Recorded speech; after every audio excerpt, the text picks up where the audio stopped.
Para sa akin, hindi naman ako mini-message araw-araw. Pero hindi ko rin naman hinahanap kasi hindi rin naman ako nag-message sa kanila o nangangamusta. Basta pag nagpadala na ako, yun. Ganon. Yun na. Mag-message ako sa kanila. Padala na ako, ito, ganto, ganyan. Pero hindi ako nag-expect na may response kasi usually naman talagang wala. Kasi minsan hinahanap din natin, although matagal na ako nag-OFW, isang dekada na. Kumbaga sa akin lang, sa opinion ko, ang akala kasi ng mga tao sa Pilipinas, napakadaling kitain ng pera dito sa ibang bansa. Hindi nila naisip na halos hindi ka na kumain, halos hindi ka na magpahinga, kakatrabaho para lang may padala sa kanila.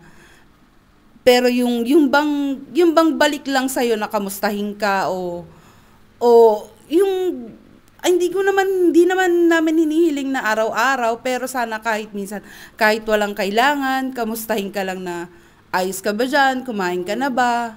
Yung simpleng ganon, malaking bagay para sa ating mga OFW yun.